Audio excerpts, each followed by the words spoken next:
Tonight, we have Team 7 coverage. Tom Waite talked to County Executive Robert Ficano about the latest developments. But we're going to begin tonight with investigator Heather Catallo, who broke the story that triggered this new federal complaint. Heather? Well, Carolyn, the FBI has had Tahir Kazmi under surveillance since the end of January. Last week, agents executed a search warrant at his home in Rochester Hills. And now Wayne County's former chief information officer has been charged with extortion, bribery, and obstruction of justice. Kazmi's subordinate in the county's IT department is also facing obstruction of justice charges. Shortly before U.S. Attorney Barbara McQuaid released this complaint that details the alleged crimes, 52-year-old Tahir Kazmi resigned from the county. FBI agents say as part of their probe into possible corruption in Wayne County, they learned both Kazmi and Zaid Alaban had been pressuring a county contractor to lie to the feds. Agents accuse Kazmi of demanding that the vendor purchase expensive trips to Hawaii, Turkey, and Florida, as well as cell phones for Kazmi's children. The county contractor describes Kazmi as threatening and says they gave Kazmi more than $80,000 in cash.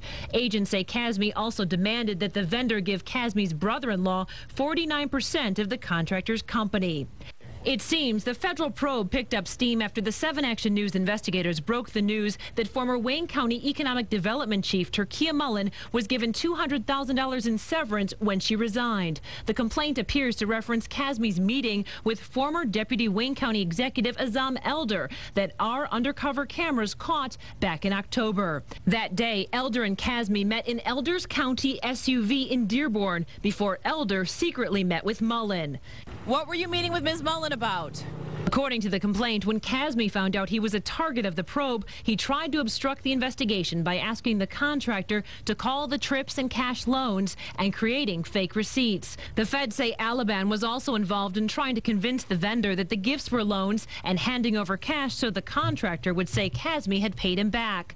The FBI recorded many of those conversations. Former Detroit FBI Assistant Special Agent in Charge William Kowalski says with that kind of pressure being placed on a witness, agents had to move fast. Clearly, as the complaint very specifically sets out, this individual went to great lengths, allegedly, to cover his tracks and to make sure that his allegedly nefarious activities were hidden from view. The complaint also alleges that an FBI informant expressed concerns that Kazmi was trying to wipe clean information on county hard drives so the information could not be shared with reporters making public records requests. Agents say in late October, weeks after Mullen had left to run the airport, Kazmi gave the informant what appears to be Mullen's county-issued laptop. According to the complaint, even though county lawyers were searching for the laptop, Kazmi never told anyone he had it. The informant told agents they believed the hard drive, or at least the back of the computer protecting the drive, had been removed and replaced. If I'm Turkia Mullen, I'm certainly reading this with great interest. If I'm, frankly, Robert Ficano or many of the defense counsels within the city of Detroit here, I'm reading this with great interest and then figuring out what my next step might be.